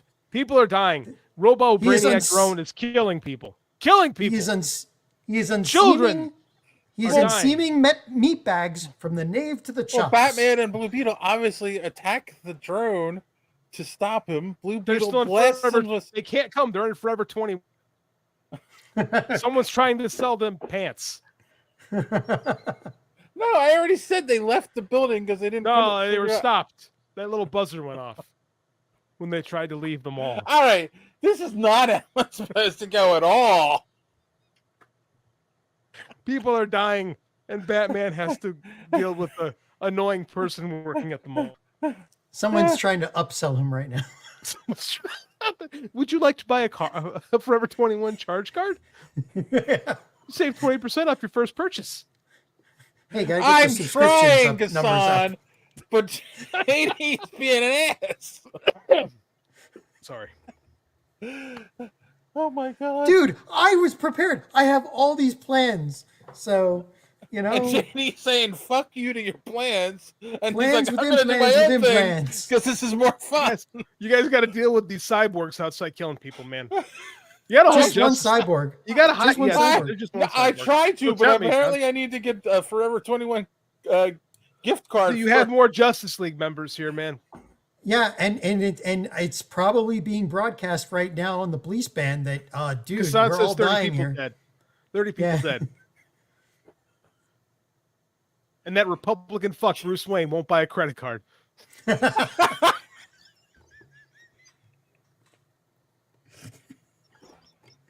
Well, Superman, seeing that it's Braniac drone, comes flying in to attack. Thank you everybody for watching this episode of Drunk D&D We're DC down. edition. People are like this episode. I was wrong last week's episode wasn't the worst ever. We're in the middle of it. This is more fun. Yeah. Well, it's not Dave. right off the rails yet. Dave, 60 Yes. people are dead. No, man, no, Kassan. They're dead at my hands because those are my people.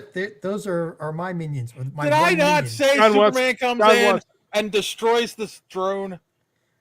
Oh, good. Drone- Okay. The drone is powered by kryptonite, Dave. Sorry. Oh my! See, I would have asked for. I didn't even think I would. I mean, I thought that, but I'm like, nah, they won't give that to me. Oh my god! Oh, I'm a vengeful god, as it turns out. I'm 100 not people. doing anything. Oh 100 my people god! are dead.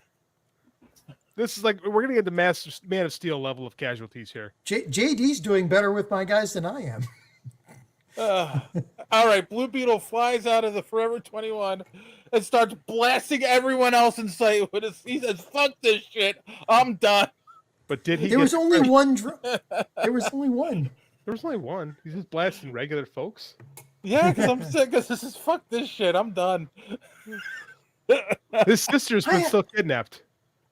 Who cares? Along with 998 other people. And 50 children. The DM doesn't play fair, so. Neither do the bad guys. Meat bags are cannon fodder. Meatbag. Okay, Dave. Bags Look, of meat. do you want to continue this? Because if not, I can tell you what's in my notes, and we can discuss the motivation. John actually had good notes. And the problem But that I had. but JD, you said fuck that. I'm gonna do No, my own I thing. used his notes. I used his notes. I didn't even give you all my notes. So. I just embellished on them and entertained myself. So, like, I mean, okay, because you have to have an inciting incident that brings them together, Right. and then they can figure it out. But your inciting incident is the climax. One fucking drone is killing everyone. no, this was sir. not far from the climax, man. Yes. I have way better plans. This is the foreplay, my friend. We're Uh-huh. just tickling right now. This is just a bunch of cold balls. Wait until you get to the beholder.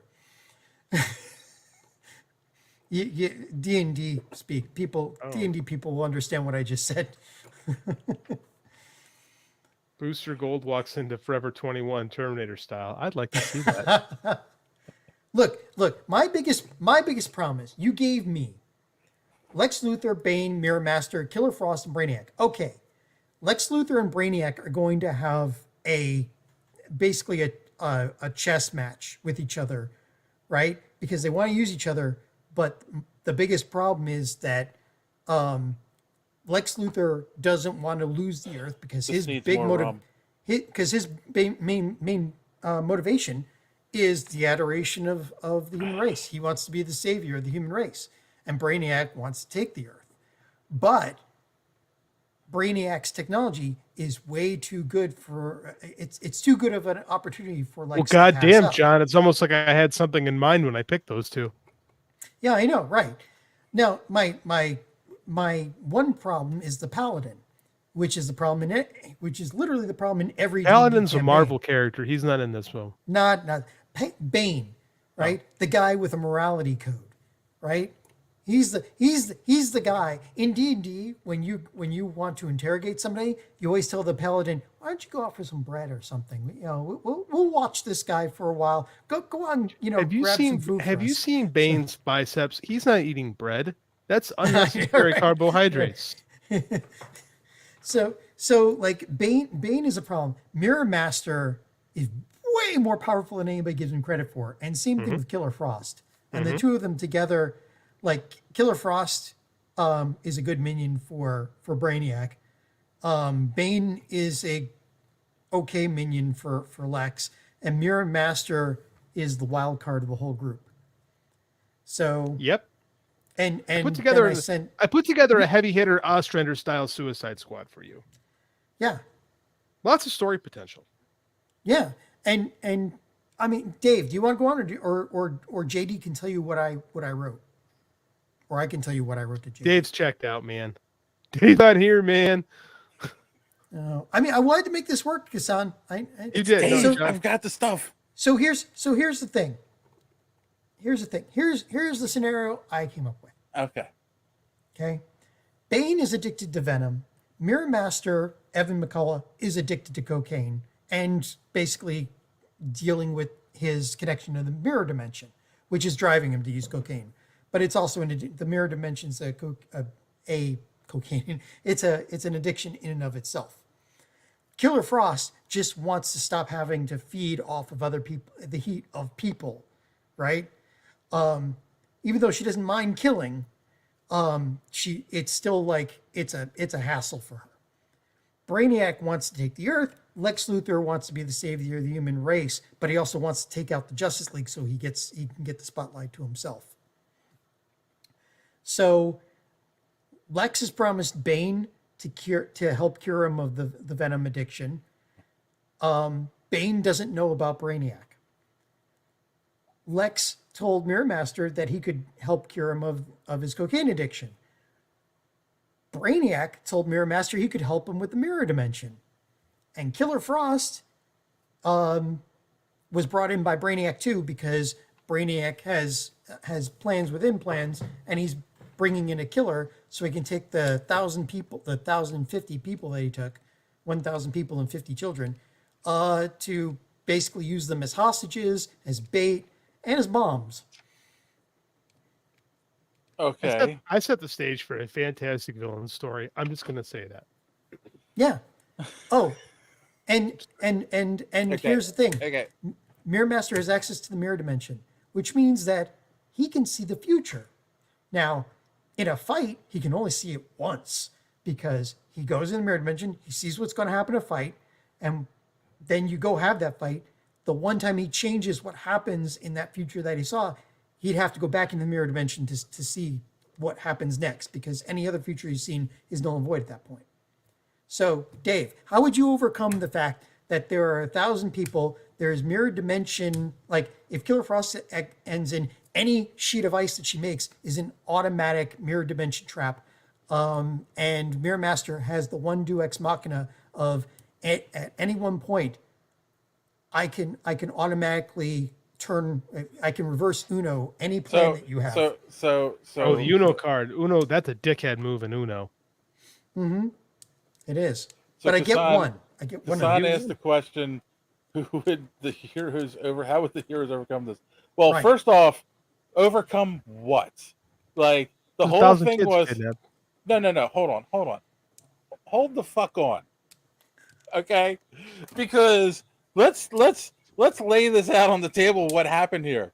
I get there's a person hanging off a building, and Batman goes to investigate, and I was trying to set up a scenario to bring the heroes together with Blue Beetle, and then all of a sudden Bane gets thrown in there and then disappears for no fucking reason.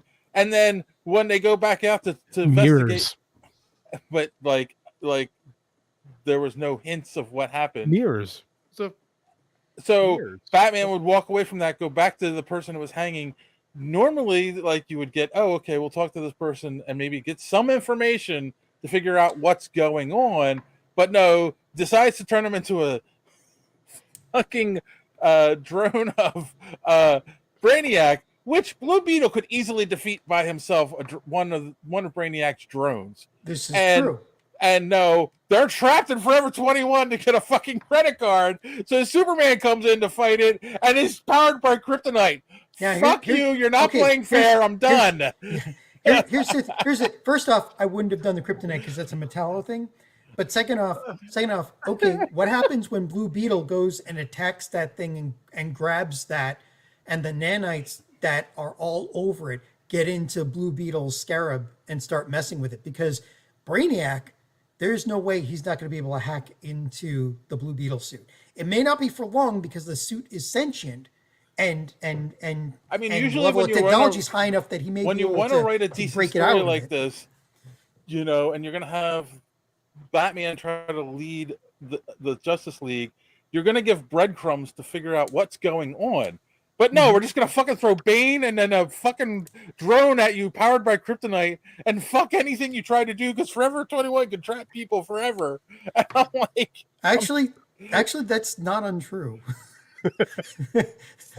I mean, like that's why it's called they do Forever quite a 21. selection. Exactly.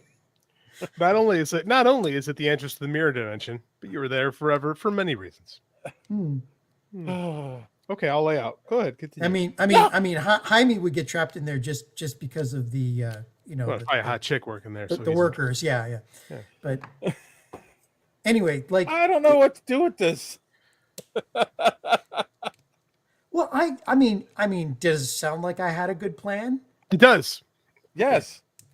But the question is, like, yes, you can have a good plan all you want, and that's great. But then it's like, how does it get revealed through the actions of what they do, and then how do the heroes figure out what's going on and then stop it? If we want to do this again, I don't know, maybe in a year. Let me tell you. I'll tell you what though. Let me be the DM because I've dungeon mastered since literally 1978.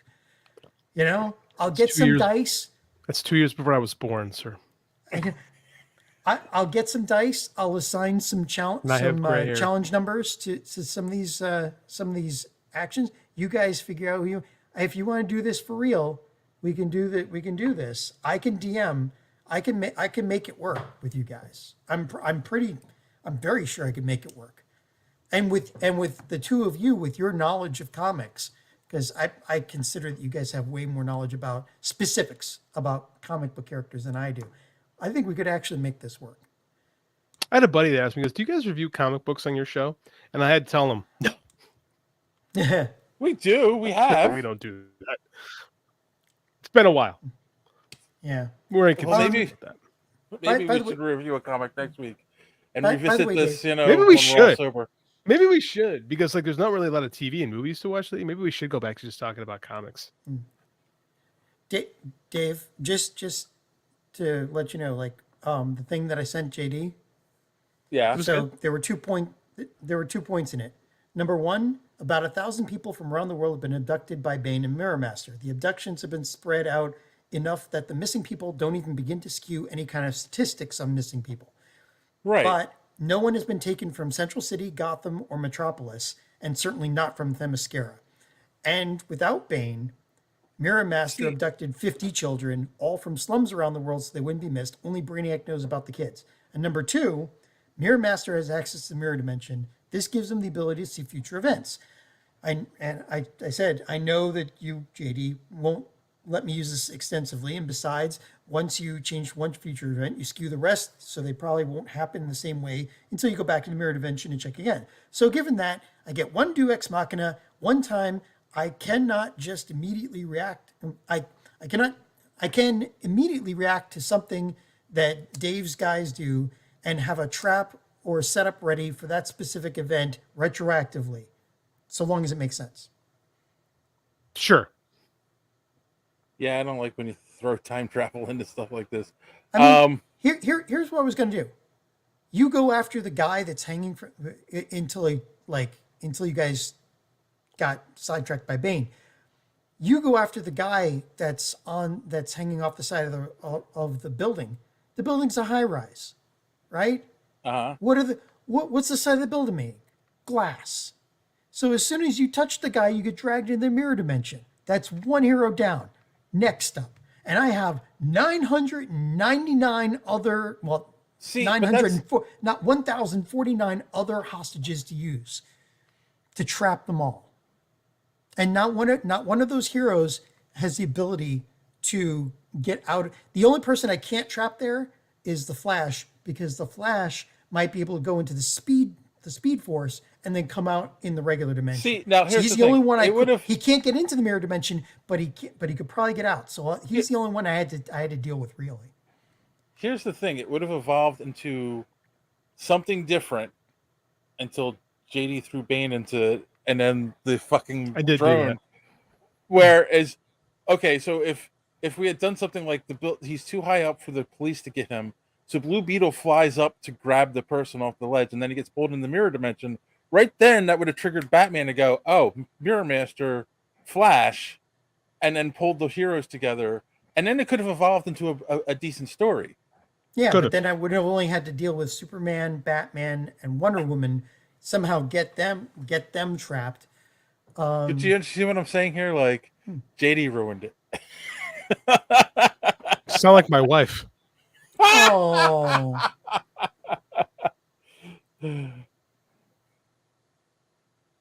Was it? Was it?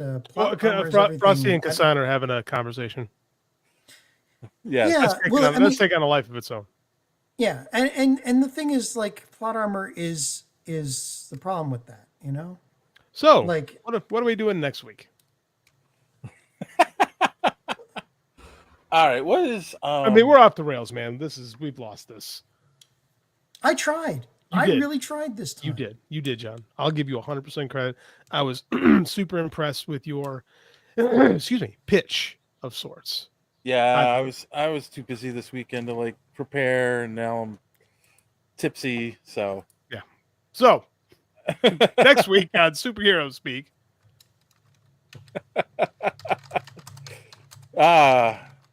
Frosty's worked. I'm not Frosty. If you ever want to do this again, let me DM. I'm good at. I actually can see. Let's put this this. work, Sure, John, I don't disagree. Let's put this in the down the line file, right? We tried this twice and failed twice. Yeah, but that first time was definitely my fault. The second time was probably my fault. Dave contributed, but it's probably more me. So perhaps we revisit this down the line. All right. What is something? What's a book we would like to talk about? Let's do a poll. A poll? Yeah, a poll, like a Twitter poll. Okay, well, we have to kind of have ideas to put in the poll before we. Great. How about Jonathan Hickman's first X-Men trade? Okay, Hickman's first X-Men. Yeah, let's do that. Okay. Grant Morrison's first Justice League trade from back in the day. Hickman, X-Men. What was Supergirl, Woman of Tomorrow? Sure, put that on there. That was on in the comments. And then one more Marvel thing. Throw something Marvel at us. Nah, Chris says Crisis is too big. Yeah, that's one of the things that that's a dense read. That got me out of comics, trying to collect all of those. For Marvel? Give me a Marvel. Let's do a Marvel. Because I suggested the Hickman X-Men. Let's try one more Marvel thing. Why don't we do something obscure? Darkhawk or something? Can one pick those up in trades? I was thinking Frank Miller Daredevils. Sure. Is there the first I'm sure it's trade. I'm sure it's available in trade. Let's do the first act of Frank Miller's Daredevil. 4. Let's put it for Wednesday, or the show comes out Wednesday. Let's put it for Thursday, and then whatever it is, we'll read it over the weekend. Well, I mean, this will be live on YouTube, so I can put the poll out tomorrow. Oh, that's a good point. I forgot about that. Okay. Yes, let's do that.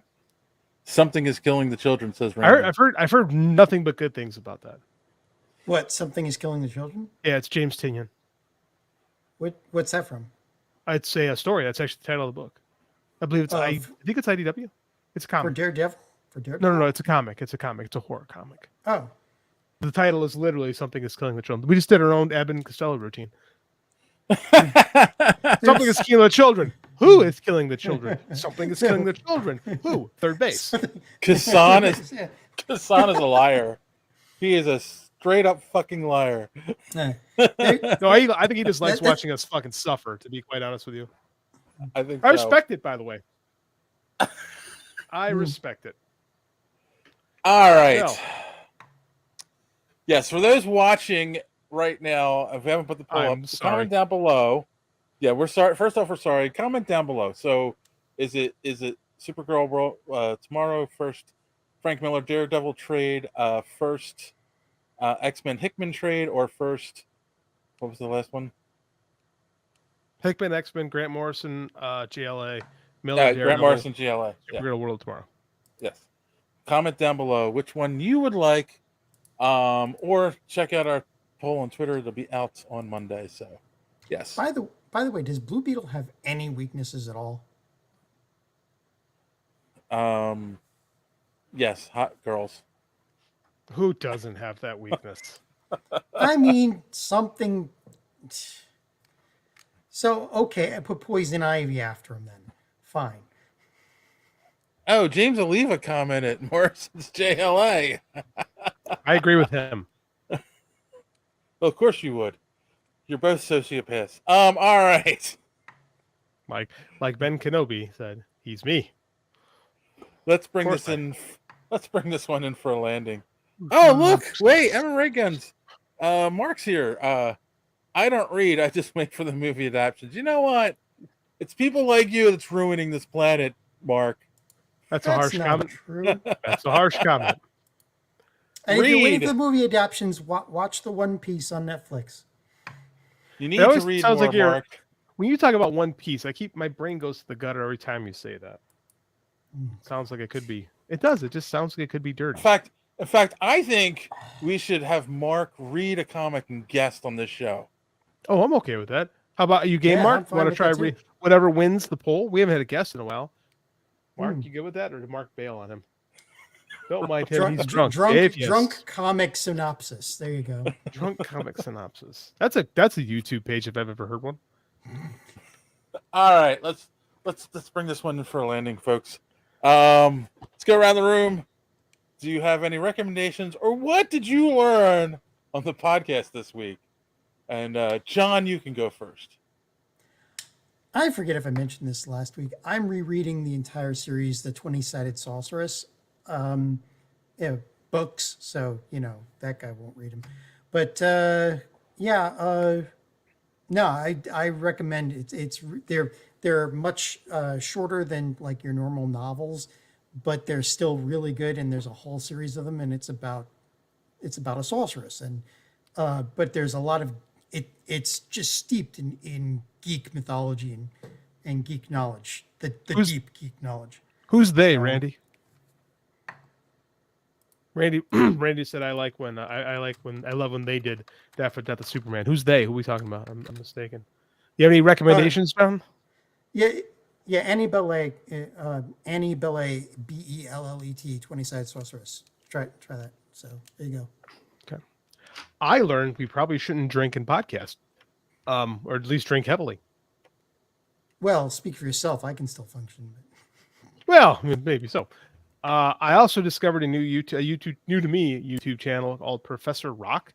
It's like I love Secret Galaxy, right? The guy who does the toy histories. Yes. This guy does this with like rock songs from back in the day, and all his like titles are like a question. You're like, this songwriter almost destroyed the band with this top 40 hit, and so you're like, which one is that?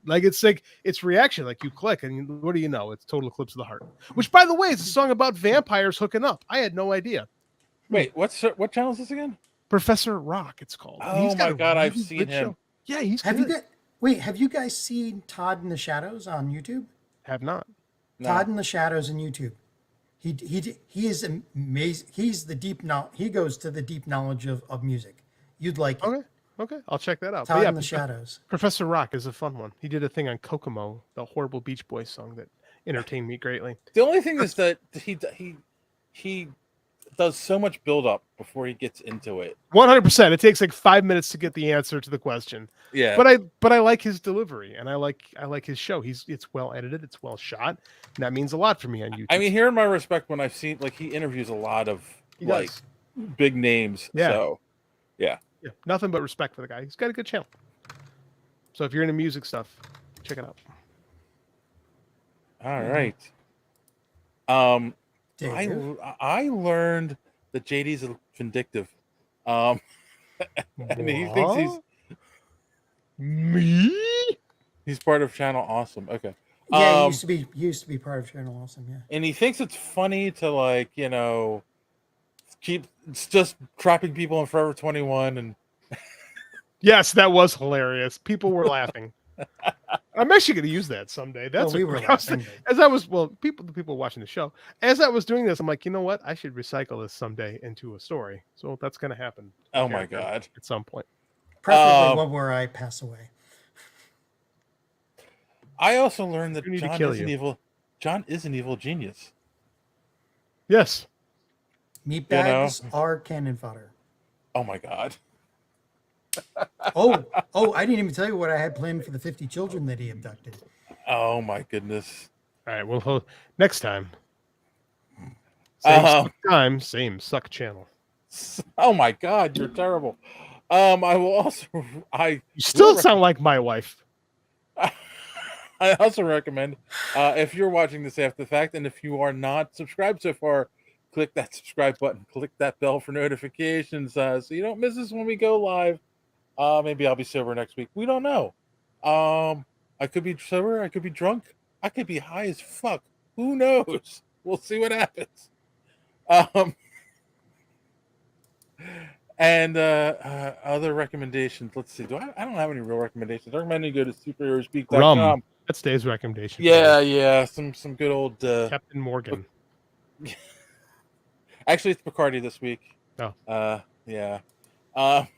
Stay tuned. Next week, Dave will be singing sea shanties like a pirate.